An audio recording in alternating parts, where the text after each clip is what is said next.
Let's do this. The Cult of Hockey podcast by the faithful and for the faithful. I'm David Staples of the Edmonton Journal, and I'm here tonight with Kurt Leavins. Welcome, Kurt. Well, that's more like it. Hey, David. Could you see two more different teams on back-to-back nights than the ones we've seen over the last 48 hours? Isn't that something? I had a little PTSD there, Kurt, after the second San Jose. Edmonton had scored to make it 3-1, and San Jose scored immediately on a BS play, frankly, to make it 3-2. And I'm thinking, oh, here we go again. and then McDavid did his thing like he did all night long. Kurt, two good things, two bad things, and two numbers in Edmonton's 5-2 victory. Is that what it was? 5-2 victory over the San Jose Sharks? Yeah. Can I suggest you go first with your good thing, because it should be the overarching good thing from this game? Okay. Kurt, my good thing is McDavid. I gave him a 10. Good. I was hoping you would. He's peaking at the right time, Kurt. This is the second game in a row he's made incredible goals, scored incredible goals on the power play. And the one he scored tonight was the incredible goal came at exactly the right moment. Just as San Jose had clawed their way back in 3-2. And you just never know what's going to happen then, right? Like McDavid, they were on the power play. And the puck came out to the neutral zone. And Evan Bouchard does what he does so well. And you don't really, he gets the assist, so you do get credit. But I don't know if he gets enough credit for every time McDavid is open, hitting him in stride on the tape. Do you know how important that is for Connor McDavid? Absolutely. He craves that. He needs that. And Bouchard gives him that.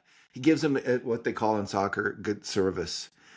Again and again and again. These are simple passes in some ways, but how often do other defensemen screw them up? Like all the time. Absolutely.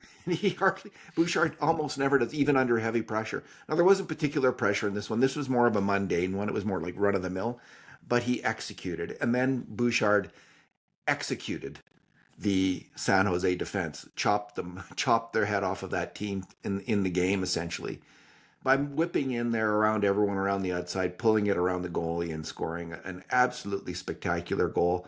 He scored 3 goals on the night. He had 2 assists. And Kurt, it was just spectacular play after spectacular play. He was only in on 6 grade A shots in total, but they were 6 pretty impressive ones. The first goal was kind of a little bit weird. It was on the power play, and he just put it on net and it went off the goalie in a weird way back towards him, and it was sitting on the goal line, and he pounced and put it in. Beat his check to the crease.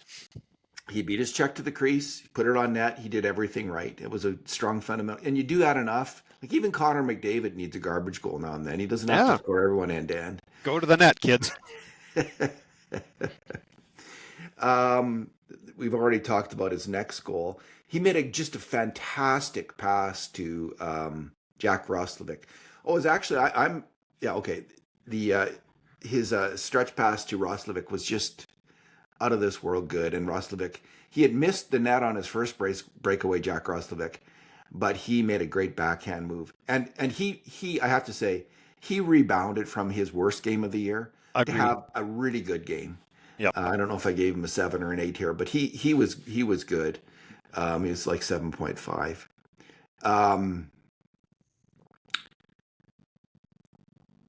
On the second, I missed one of his great plays. It was again on the power play. He took a pass and deked across the middle of the ice and then put it back across the grain to Nugent Hopkins. That just ripped the San Jose defense wide open. And Nuge then put it in for Podkolzin, and that was Edmonton's second goal. And then on the last goal, Max Jones made a really great forechecking play. He got in there hard, which forced a quick pass around the boards.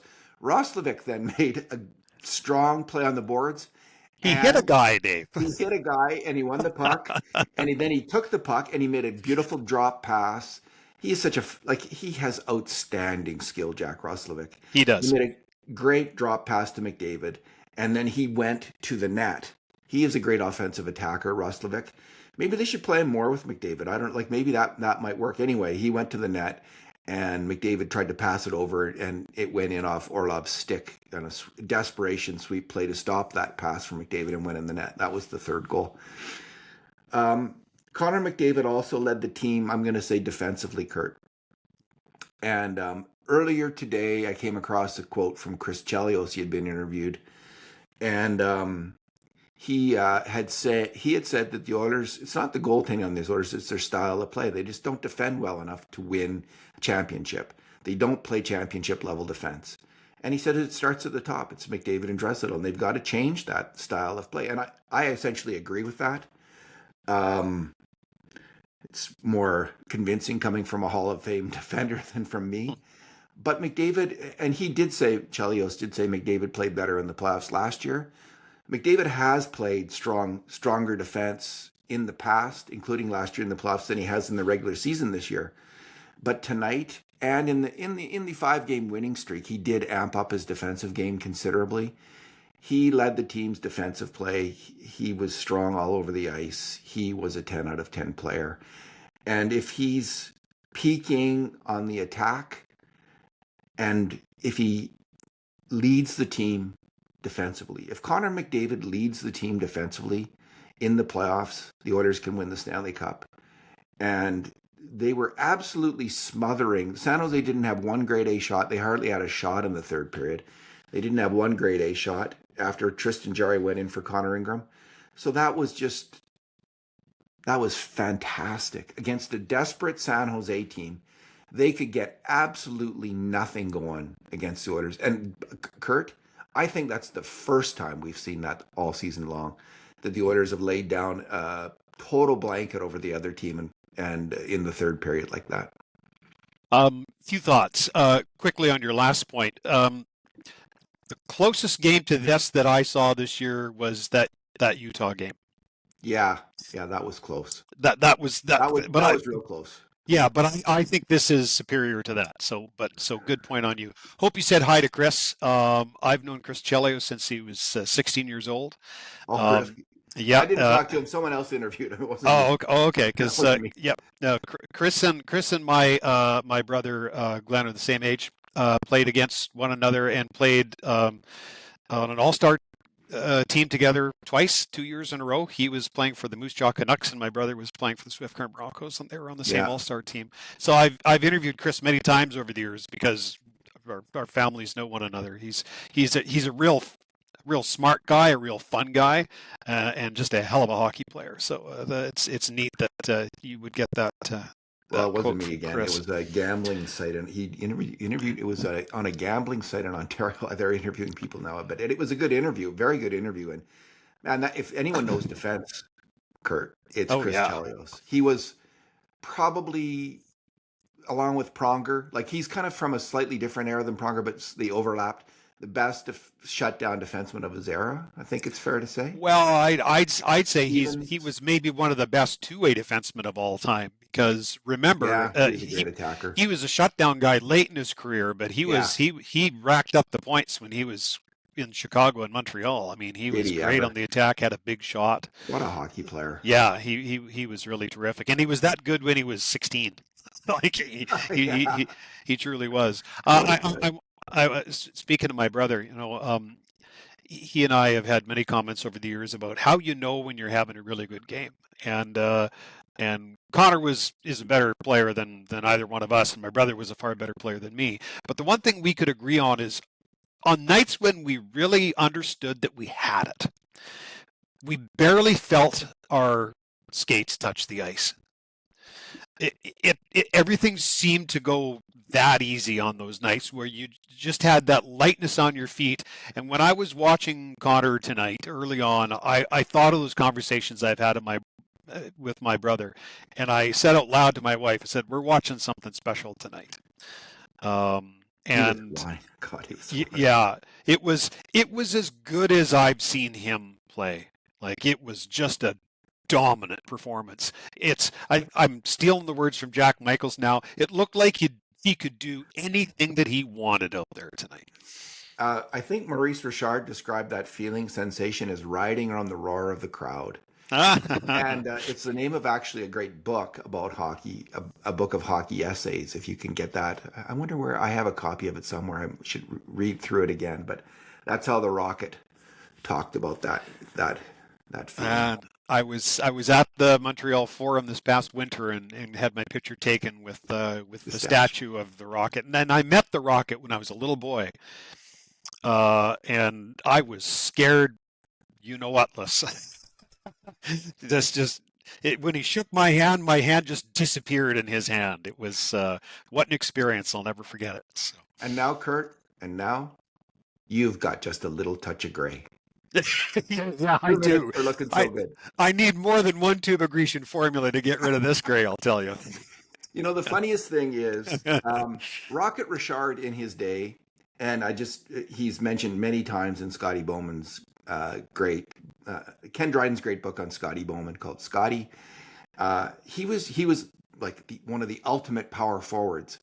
But the funny thing is, and this says a lot about the size of the human race in the last little while, he was like 5'10", 185. And he was described as him and Howe. Now, Howe is a much bigger man. Yeah. But Maurice Richard was a power forward.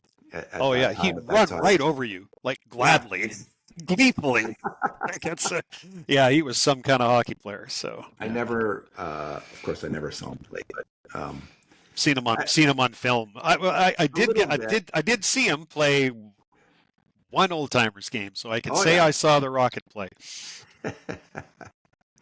Kurt, your good thing Amundo. My good thing Amundo, I think, is a really good illustration of the Oilers game tonight. We just spent the last 10 minutes talking about the high skill of Connor McDavid. But the Oilers' entire 200-foot game was on full display tonight. So I want to focus on two bottom six guys who I thought put in command performances tonight. I mean, there was some question whether or not Colton Dach would play back-to-back games just fresh back from injury. Yeah. Well, did he play? He played 12-27, and he had 7 hits. And you'd think that would be enough to lead the team, but no, Trent Frederick played 15-10, and he had 7 hits. So not only did you have the high skill and pageantry of Connor McDavid at the very peak of his powers, but you also saw the grinders at the bottom end of this lineup doing their thing. And I thought they ground the San Jose Sharks defense into a fine powder tonight. Those are two guys that you can put on your fourth line in the playoffs. And between them and Adam Henrique, they had 15 hits on the night.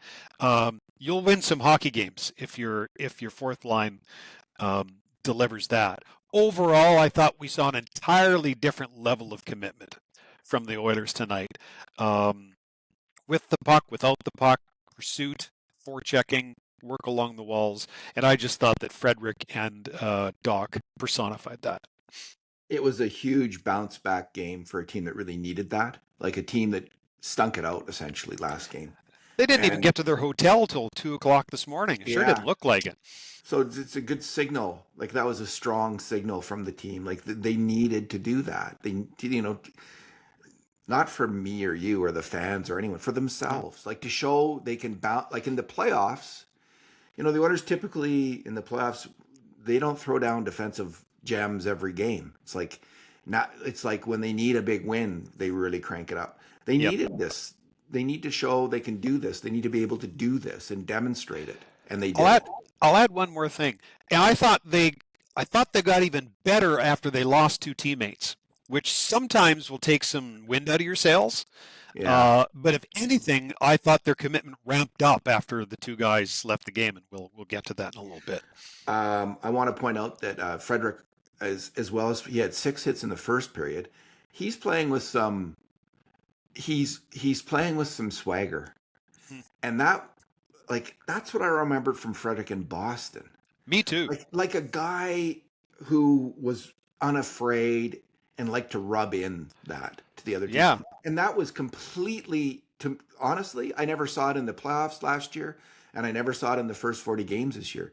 He seemed like reluctant to enter the fray almost, and And it's only recently that we're starting to see like, yeah, I'm out for you, and I'm gonna agitate, and I'm gonna do nasty things that are gonna upset you. And I think it's because he can get around now. I think you're right. He made such a nice pass to Szymanski on that break-in that Oh, Szymanski yeah. had. So he's playing with skill, and he's playing with and they need that ferocity. I mean, Bowman went on a huge limb, giving him a 7-year deal and describing him as a unicorn. A guy who had unique talent set that a lot of players don't have. And it's like, I'm thinking, okay, well, you must know that. I never saw that, Stan, in Frederick's first in his playoffs in Edmonton. But you've scouted him, you've watched him, you know that. And so I was been waiting. Here it is. So Since not the a Olympic moment break. too late. Yep. Yeah, good.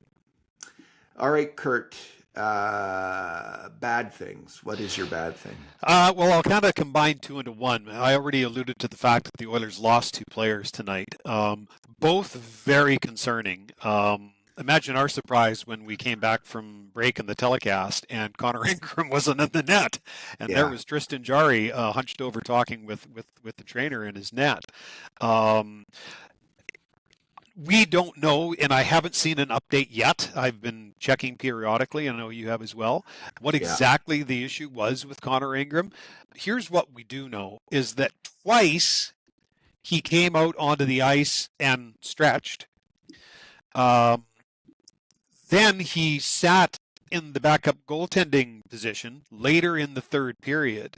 And then the celebration after the game, Ingram was on the ice with the rest of his teammates after the game. So you wouldn't think it was an injury because otherwise, what the hell would he be doing back on the ice? You wouldn't think it would be an illness because same thing. If you're sick, stay in the room. I can't help but wonder, was it cramping? Was it something like that where it's just he just wasn't 100% and maybe he just went to the trainer and said, "You know what? This game's out of reach. I just want to be cautious." I'm guessing at all of these things. Um, but you know me, I was the guy who was saying you don't want to lose Calvin Pickard on waivers because you never know what's going to happen to one of your other goaltenders. That thought flashed through my mind when Connor Ingram left the game tonight. Let's cross our fingers that that There's that actually a ends reasonably play, well. Kurt. Okay. I'm just watching the replay of him getting hurt.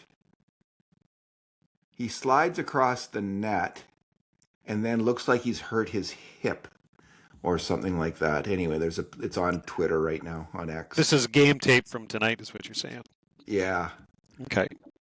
Now maybe he didn't get hurt there. Maybe he just kind of felt it there, but he seemed to. It's just. I have a quote from Chris Knobloch. With about 6 minutes left in the second period, he felt some discomfort, got tested, and felt it was best not to play the third. Yeah, he just slides across the net with 4:50 left in the period, and it looks like a very routine play. But he looks like his that'd be his right leg, hip, doesn't look right. So. Yeah. Now, just to put a bow on that thought, if I'm the Oilers, I said it somewhat in jest, I do bring up Calvin Pickard, and I sit Connor Ingram for a couple of games because with the 2 points tonight, you're making the playoffs now, and you desperately need Connor Ingram healthy for the playoffs. So now would be the time. Sit him out Saturday's game. Like, why chance it? Start Tristan Jarry, have Calvin Pickard as your backup, even if it's just one game, just to be sure. Because does anybody feel good about going into the playoffs with Tristan Jarry as your starter right now? The answer it gives is no. Jarry another chance to rebound and get his team together. Right. If there's nothing physically wrong with Jarry, right? Like if it's just if he's still working out whatever he's working out, like put him in net. Yeah, like for sure. I thought Ingram was good tonight. He didn't. Kurt, the grade A shots were pretty decisive in this game as well, and we just. I would imagine. Yeah. What's the count? It's always interesting to hear if your count matches kind of what we saw by eye. So.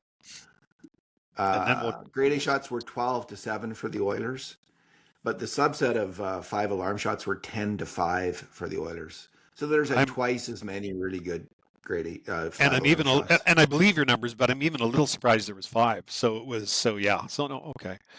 So that's goaltending. Well, they had a couple on the power play early on, like, and then, San Jose. Yeah, because they didn't piss a drop 5-on-5, right? That's in the last back half of the game. So Yeah. so the other part of my bad thing was Jason Dickinson, Yeah. who inadvertently blocked a shot. I don't think it was an intentional shot block. He was in front of the net. Puck looked like it hit him side of the knee. Is kind of after I watched the replay a few times, and he went down immediately, and he's a tough customer. Went down immediately, stayed down, helped off the ice, helped down the hallway, and helped into the room. So it didn't just look like it was a burner. Like I'm sure you've got, a shot in your side of the leg, and it just your leg just goes numb, and you just can't feel anything for a while. I don't think this was that. It looked like he was feeling it lots. You hope and pray that's not serious, because he is critical to the defensive plans of this team as they head into the playoffs. And the quote from Chris Knobloch tonight is no update yet. So. That just looked like it really hurt. Damn right. I don't know how bad the bruise will be, but that could be just a wicked. Hopefully, it's not a broken bone. It could be. I was going to say, let's hope it was a bruise and not a break. There's not much padding on the side there, on the side of your knee. It's right straight on at the kneecap. There's lots, but on the side, there's sometimes there's a little bit of foam there, and that's about it. So, I gave a passing grade to everybody. In fact, everyone got graded quite highly in this game, except for Nurse. And as I said, the Sharks had 7 grade A shots. I had Nurse making mistakes on 5 of them. On the early power play in quick succession, off the face-off play, he let Tyler Toffoli get off a slot shot, and then he allowed a pass in to Macklin Celebrini right in the slot. Shortly before he cross-checked Celebrini in the boards and was lucky not to be penalized. On the second San Jose goal, he neither blocked out nor took the stick of Kiefer Sherwood in front of the net. I agree on that. And then he failed to take Sherwood on a rebound, a very dangerous rebound shot that Ingram stopped right after that. And the next he allowed an Eklund tip in the slot.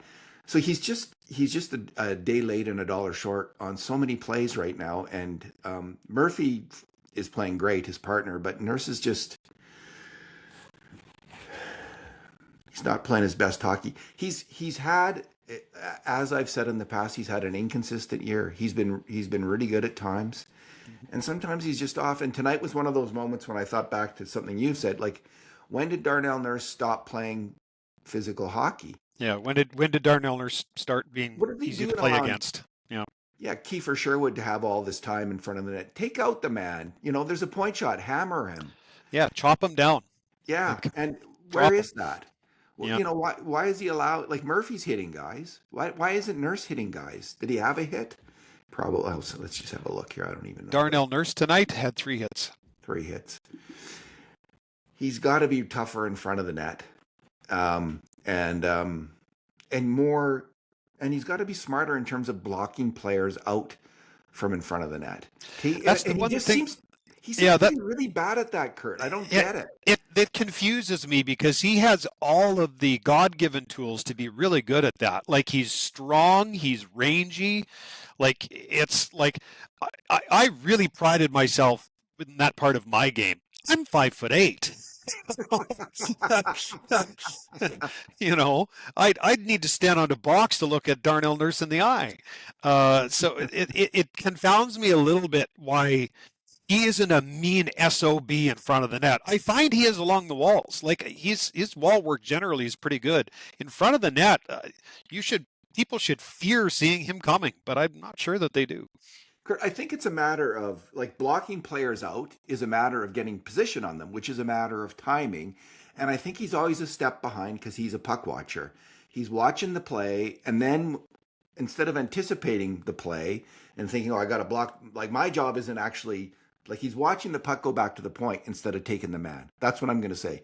Instead of it's the puck's back. Oh, I better block this guy because it's now that's my responsibility when the puck's back to the point. He's just watching it, and then he's a second late. Yeah, and 75% of the job of clearing the crease is having body position on your man. Yeah, it doesn't matter how it doesn't matter how big or how small you are. If you have body position on your man, you've got the upper hand. Ty Amberson is 4 or 5 inches shorter than Nurse, and he gets body position. Yeah, like he not more consistently than Nurse does. So it's just something like it is a reasonable point, and I don't have an explanation.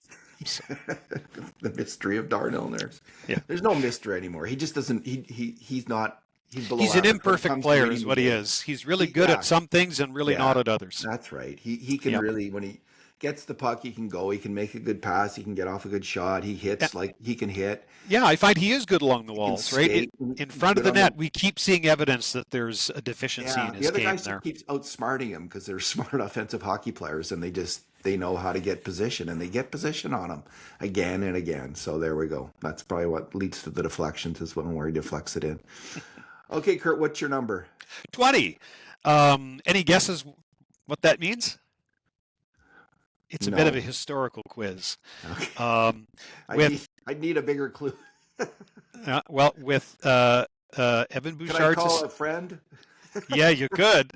With Evan Bouchard's assist tonight, that gave him 329 career points for the Edmonton Oilers. That passes Taylor Hall into 20th all-time in franchise points. Wow. He's now got 91 points on the season.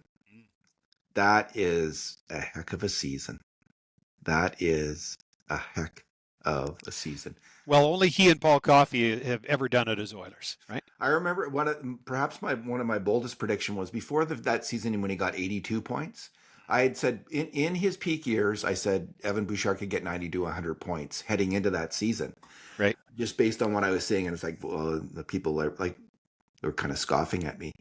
But I think I have been proven correct on that. So yes, I think you have. There we go. He was good tonight. Is he had a real off night last night, but he was someone who looked like he meant business tonight and came to play. Which leads into my number, which is what I call the clean sheet. If you don't make a mistake on a grade A shot against, and you're a defenseman in a game, you've had a really good game on defense. Like that is the goal. In fact, it's like anyone playing hockey. It's one thing not to be on the ice for any goals against, but if you can be on the ice for the entire game as a defenseman and not have at even strength, not make a mistake yourself on any grade A shots, you've had a heck of a game. Kurt, 4 Oilers defensemen. My number is 4. 4 Oilers defensemen achieved that tonight at even strength. Bouchard, Connor Murphy, and in bounce back games, Jake Wallman and Ty Emberson. So all 4 of those red rotten last night, right? Yeah, I think were all of those, except for Murphy. Murphy was good last night, but all of the other 3 were terrible. And so they had something to prove, and they proved it. Like, good for you, Jake Wallman. Good for you, Ty Emberson, and good for you, Evan Bouchard. Like, Bouchard had a great game. He's such a fantastic hockey player, and yes, he is. He even last night he made some great offensive plays, but tonight he was great all around. And Wallman and Emberson were both good. So, Kurt, the next game is Sunday against, do we know, the Duck or LA? Is it Sunday or is it Saturday? Saturday, right? Excuse me, Saturday afternoon against. Yeah, I think it's LA. Saturday afternoon. You are correct. Just go into the standings. Yeah, let's have a look. Because it's that time of year. So there's the Oilers, 90 points. Vegas 88, Anaheim 87. Both Vegas and Anaheim have played one less game. I think that's the biggest lead the Oilers have. I think were in first in December for a short time, or tied for first. I believe that as well. Probably the biggest lead they've had, maybe. Yeah. Maybe it was. Yeah, they're 7 points up on the Kings now. So, and that's San Jose's done. That's I think I don't think That I was a don't think real that was a real boy, gut punch. they had no pushback in the third period at all. Hey, it just looked like they were defeated. They So, look like a young team to me, which is what they are, right? well, That's what they look like tonight. And I'm really glad you brought that up because I thought at one point tonight I had the thought, one of these teams looks like a really young, inexperienced team, and the other one looks like they've been to two Stanley Cup finals. yeah, it's like about time, Oilers. When are you going to start playing like a veteran team? Like Yeah, but you they are did a tonight, veteran team. right? Like start playing like a veteran team. Yeah. Hold the lead, smother the other guys, Yeah, shut them down. they played like winners tonight, right? They So, did. yeah. I have a couple little things Go to ahead. bring up. Josh Szymanski was primarily at fault on the 3-2 with his turnover in the neutral zone. Yeah, he was. Um, And that then he was didn't pretty block the rough. outside shot. Yeah, but you know what? To his credit, later in that very same period, literally got down on his hands and knees to clear the zone of a puck. Uh, was really put everything he had into it, and to his credit, I thought he worked hard all game. Young players are going to make mistakes. All Um, players are, yeah. yeah, but particularly young players, right? Because you just, in that case, you don't know how much time you have and all that sort of stuff. So anyway, a good bounce back for him within the same game. So Matt Savoy, can you stop taking penalties 200 feet from your own net? That was a bad one. That was a bad one. You could, Sure looked good on the penalty kill though. yeah, but boy, you could see the wheels turning in Chris Knobloch's head. Yeah, I He think so. was, I was like, again? yeah, yeah. Yeah. Once is, well, shit happens. The second time in back-to-back nights, it's like, hey, kid. It's So like it goes from shit happens to shithead. really quickly, right? Yeah. Yeah. Um, All right. Yeah, the Kings, 83 points in 77 games. So that'll be a desperation game for the Kings, who are a veteran team, and will be coming hard for the Oilers in that game for sure. yeah, veteran is another way of saying old and slow. It can be, and with the Kings, nonetheless, Kurt, like they're fighting for that playoff spot. So I'll believe it when I see it. So I guess at this point with the Oilers they would play Utah. Now some people are worried about that because Utah has a goal differential of plus 31, and which is fair. And Utah, they can move around that. They can move that puck. They really move the puck well, and they've got some guys who can shoot. Gunter is just an incredible shooter of the puck. But I know you're not worried about him. But I'm not worried about anybody until they play Colorado, Dallas, or Minnesota. Yeah, I think that's a good point about Utah, though, that they're plus 31 in goal differential. I think that's a meaningful stat.